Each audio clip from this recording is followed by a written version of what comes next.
Assalamualaikum warahmatullahi wabarakatuh.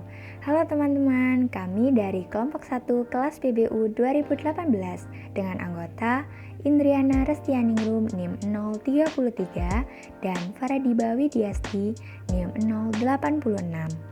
Kami akan memaparkan konsep mengenai negara mega biodiversitas. Sebelumnya, apakah kalian pernah mendengar istilah biodiversitas? Langsung kita bahas yuk. Biodiversitas yaitu istilah bagi keanekaragaman hayati yang ada di bumi ini, seperti keanekaragaman gen, spesies, maupun ekosistem. Setelah mengetahui biodiversitas itu sendiri, selanjutnya adalah negara mega biodiversitas, yang merupakan negara-negara dengan keanekaragaman hayati teratas di dunia, baik luas wilayah, kondisi geografis, hingga keanekaragaman flora dan faunanya. Nah, di Indonesia sendiri, kita memiliki banyak sekali keanekaragaman hayati.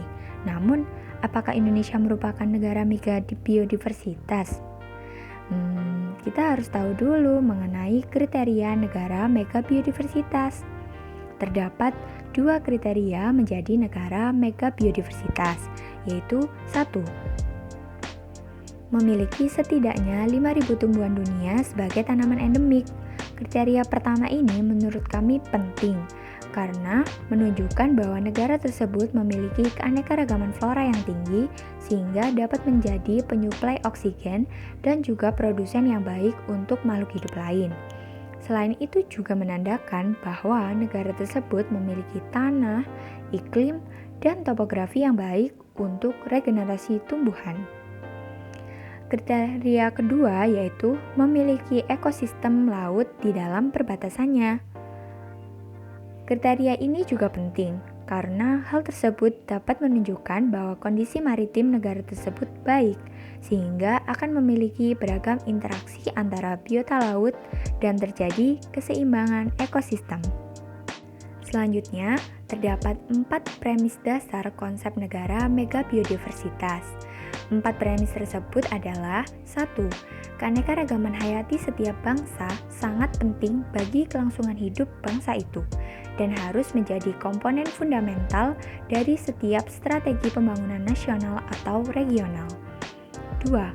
Keanekaragaman hayati sama sekali tidak terdistribusi secara merata di planet kita, dan beberapa negara, terutama di daerah tropis, memiliki konsentrasi keanekaragaman hayati yang jauh lebih besar daripada yang lain. 3. Beberapa negara yang paling kaya spesies dan keanekaragaman hayati juga memiliki ekosistem yang berada di bawah ancaman paling parah. 4. Atau terakhir, untuk mencapai dampak maksimum dengan sumber daya yang terbatas, upaya konservasi harus sangat terkonsentrasi, tetapi tidak secara eksklusif, pada negara-negara yang paling kaya akan keanekaragaman dan endemisme, serta yang paling terancam. Sumber daya yang diinvestasikan di dalamnya untuk konservasi harus sebanding dengan kontribusi keseluruhan mereka terhadap keanekaragaman hayati global.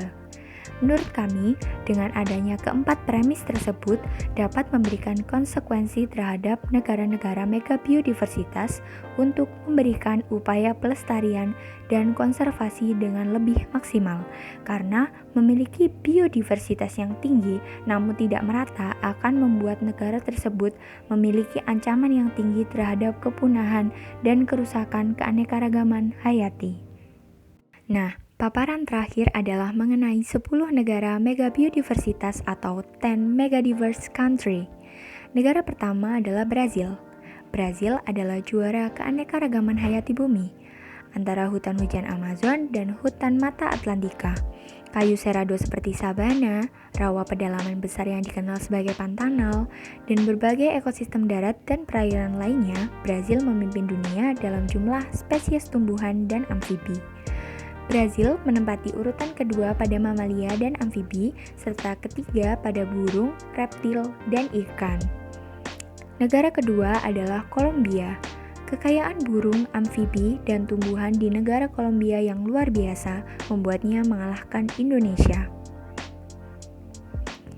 Dengan 1.826 spesies, Kolombia memiliki lebih banyak spesies burung daripada negara manapun di bumi. Kekayaan biologis Kolombia adalah produk dari keanekaragaman ekosistemnya, termasuk hutan tropis di Amazon dan koko, habitat pegunungan seperti Sierra Nevada dan Andes, padang rumput Ilanos dan Paramos, dan pulau-pulau seperti Gorgona di Pasifik dan San Martin di Karibia. Negara ketiga adalah Indonesia. Indonesia adalah salah satu dari 10 negara anggota dari organisasi yang secara ekonomi dan politik beragam dari Perhimpunan Bangsa-Bangsa Asia Tenggara atau ASEAN. Asia Tenggara terdiri dari 4 dari 25 hotspot keanekaragaman hayati global, 3 dari 17 negara lintas global seperti Indonesia, Malaysia, dan Filipina, dan terumbu karang paling beragam di dunia. Semua negara anggota adalah pihak pada Konvensi Keanekaragaman Hayati. Sebagai negara kepulauan dengan lebih dari 10.000 pulau, Indonesia memiliki beragam ekosistem darat dan laut, termasuk bagian dari hutan hujan terbesar ketiga di dunia dan segitiga terumbu karang yang terkenal. Indonesia memiliki spesies mamalia paling banyak di antara negara manapun. Indonesia menjadi peringkat keempat dengan 1.615 spesies burung menurut BirdLife International. Indonesia adalah satu-satunya tempat di dunia di mana badak, orangutan, gajah, beruang, dan harimau hidup di hutan yang sama. Negara keempat adalah Cina. Negara raksasa Asia Timur ini sebenarnya adalah rumah bagi berbagai habitat yang menakjubkan, dari hutan hujan tropis di Yunan hingga gurun kopi. Peringkat Cina sangat baik untuk kehidupan burung, tumbuhan, dan ikan. Cina merupakan satu dari negara megadiverse yang berada di antara dua zona eko yaitu Palearktik dan Indomalaya. Terdapat lebih dari 34.000 spesies tanaman dan hewan, menjadikannya sebagai negara dengan keanekaragaman hayati terbesar ketiga di dunia. Terdapat 551 spesies mamalia, 1.221 spesies burung, dan 424 spesies reptil di Cina. Tidak hanya itu, terdapat pula 146.000 jenis flora dan 10.000 spesies jamur. Negara kelima adalah Meksiko. Mencakup hutan hujan Mesoamerika, hutan kering, habitat pegunungan, dan gurun, Meksiko mendapat skor tinggi di sebagian besar kelompok tumbuhan dan hewan. Jajaran terkuatnya ada di antara burung, mamalia, reptil, dan tumbuhan. 6. Peru. Tidak mengherankan, 3 dari 6 negara teratas dalam daftar ini berada di Amerika Selatan, yang merupakan rumah dari hutan hujan terbesar di dunia yaitu Amazon. Peru adalah yang kedua setelah Kolombia dalam hal burung dan peringkat 5 teratas secara global untuk amfibi, mamalia, dan tumbuhan. 7. Australia. Meskipun hampir seluruh daerah di Australia merupakan daerah dengan iklim semi gersang dan gurun, Australia tetap memiliki keanekaragaman jenis flora dan fauna dari alpin hingga hutan hujan tropis. Karena lokasi yang terisolasi, kebanyakan dari spesiesnya unik. Australia memiliki jumlah spesies reptil terbanyak di dunia dengan 755 spesies. Di antara flora, banyak spesies cemara, terutama kayu putih yang dominan. Di spesies hewan, kanguru, koala, dan wombat adalah spesialisasi Australia. Australia benar-benar unggul dalam hal reptil dan ikan, memimpin dunia dalam kedua kategori tersebut menurut The Reptile Database dan FishBase. Great Barrier Reef dan ekosistem terestrial mulai dari gurun kering hingga hutan hujan tropis meningkatkan peringkat negara benua tersebut. Nilai keanekaragaman hayati Australia sulit untuk diukur, tetapi keanekaragaman hayati adalah bagian penting dari Australia sebagai identitas nasional dan merupakan bagian integral dari subsistensi serta aktivitas budaya untuk penduduk asli Australia.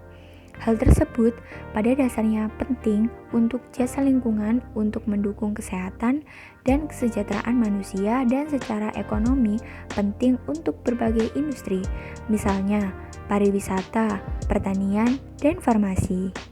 Kedelapan adalah India.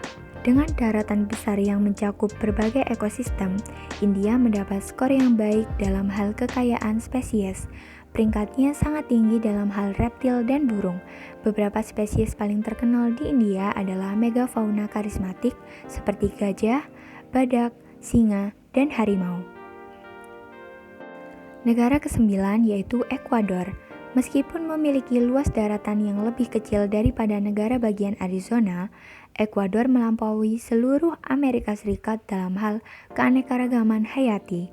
Negara yang membentang di wilayah Andes hingga Amazon dan termasuk Kepulauan Galapagos mengungguli Amerika Serikat dalam hal burung, yaitu 1.588 spesies burung di Ekuador versus 844 spesies Amerika Serikat, dan spesies amfibi sebanyak 539 spesies versus 300 spesies.